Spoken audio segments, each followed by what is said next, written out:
Now, Brighton midfielder Carlos Baleba has been subject to interest from Manchester United in this window. What would need to happen for Manchester United to sign Carlos Baleba? Because it feels like we're a long way off from this. It would have to be an astronomical offer. We know that Brighton have an exceptional recruitment system. What they do, the data model they use, the people they have at the football club, they are one of the market leaders when it comes to recruiting players. And you have to remember, they spent £25 million on getting Carlos Baleba from Lille a couple of years ago. And he's only 21 years old. They signed a 19-year-old. And obviously their model is always to develop players, to coach them, to improve them. And then, as we've seen historically, particularly in recent years, they've got the ability to sell these players for huge profits because they're so good at what they do. But someone like Carlos Baleba, who's only been at the club for a couple of years, who's still very much a part of that first team setup, still developing as a player, he will maybe have his head turned by the interest from Manchester United. Who wouldn't?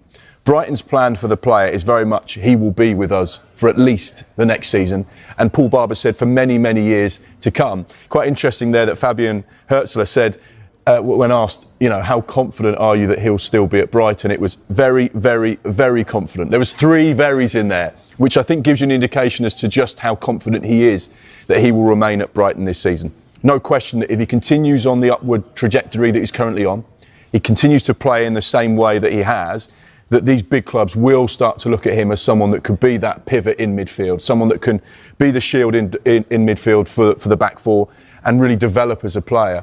But I would be absolutely gobsmacked, despite all the social media noise and various other things that are being said about him, if he were to end up at Manchester United this summer. There has been reports and noise saying he's not at the training ground. Our information is he's training with his teammates at Brighton today, and it's very much business as usual. Just confident the midfielder will still be at the club at the end of this summer transfer window. We know that Manchester United are interested in the 21-year-old, but it would be a costly deal to do. Very, very, very confident. Yeah? Yes. Any particular reason why? Just my belief. I didn't see any change. He only changed his hairs, so I think that was the only change he made the last 2 weeks. But overall, he seems to be in a really good place. He's enjoying it with his teammates. He's enjoying it being a Brighton player. He's very grateful to have the process he had in the last season. So I didn't see any big change, and he's an option to start for tomorrow. Yes.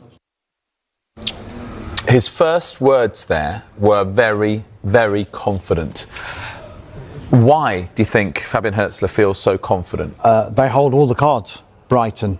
Carlos Baleba has got 3 years left on his contract. Brighton have got the option to extend that for a further year. They don't want to sell. They've got no intention of selling. And because of his contract situation, they are under no pressure to sell as well. And I think also the price would be pretty prohibitive to Manchester United, and that would make it an almost impossible deal to do as it stands, because I'm sure we'll talk about it later about the number of players that Manchester United want to get money for because they want to offload. But I think Brighton will look at Carlos Baleba and they'll compare him to Moises Caicedo. And the noises coming out of Brighton are saying that he's actually further in his development at his stage of his career than Moises Caicedo was at that stage of his career. And what did Moises Caicedo go for? £115 million to Chelsea. So why can't Brighton say, well, if Moises Caicedo went for that, that's going to be our starting point with Carlos Baleba. As far as Manchester United are concerned, their focus clearly is going to be on the Premier League opener. They have signed 3 new forward players. They've revamped that front line with Mateus Cunha, with Brian Mbeumo and with Benjamin Sesko. Yeah. But Ruben Amorim, in his news conference earlier on today, was asked the question, what chance a midfielder? And this is what...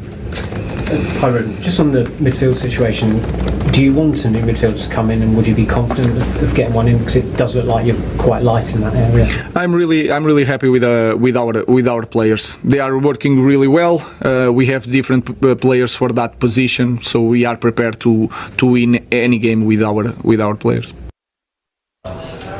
Well, in terms of trying to transform their fortunes, Manchester United are definitely backing Ruben Amorim in the transfer market. That's fair to say with that front line. But how significant a change would it be to get in a player like Carlos Baleba, despite the fact, as Dharmesh just said, this would be a difficult deal to do? I think it's almost impossible this summer. We've been speaking to the Brighton chief executive, Paul Barber, today as well, and he made it very clear that Baleba is not going anywhere. He said we're looking forward to seeing him play for us this season. So I still think United need to bring some more players in before the window closes. Yes, they've done a lot of business across their front line, but they do need, I think, reinforcements in midfield and perhaps in defence, and there's still question marks over the goalkeeping situation as well. But I don't think it's going to be Baleba. Baleba maybe will have to be one for next summer, but if he has another really good season, his value is just going to keep going up and up and up, even though his contract situation is going to obviously develop, because he'd only have 2 years left on his contract next summer, although I don't know if Brighton have got the option to extend that by another 12 months. Well, one thing I would say about Manchester United is, before the window even opened, and how last season when they finished 15th in the Premier League and they lost that Europa League final to Tottenham Hotspur and Bilbao as well, I think most pundits and most experts were saying this is not a one window fix. This is 2, 3, 4 windows it's going to take before Manchester United can really begin to challenge again. But because the window started so well for them, Matheus Cunha came in really, really early in that window. Bryan Mbeumo, there was lots of talk, and even though it was only sorted out a few weeks ago, there was a knowledge that that deal was going to happen. So people were getting pretty excited. Look, Cunha's done, Mbeumo's done. Oh, can they get a striker? Oh, they've got Sesko.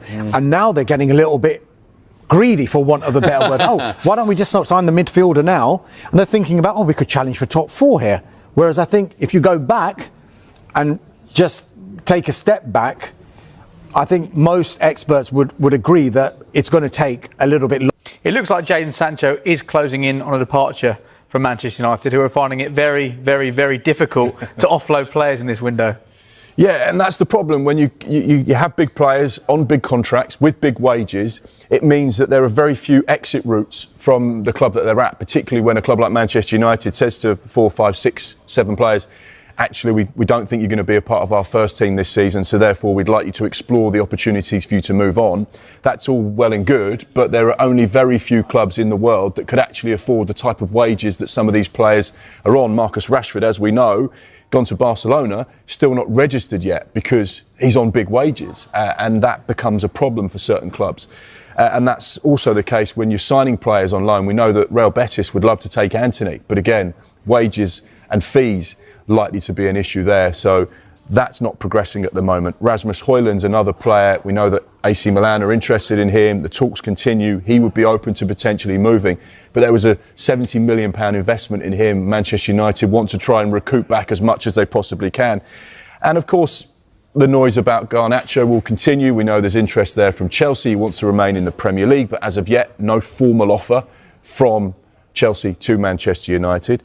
And that's the problem with a lot of these players. So it becomes an issue when you're earning so much money. Great for the player at the time, but when it becomes about looking at that next stage of your career, it just doesn't really exist. So it becomes hard to facilitate. OK, let's get from Manchester United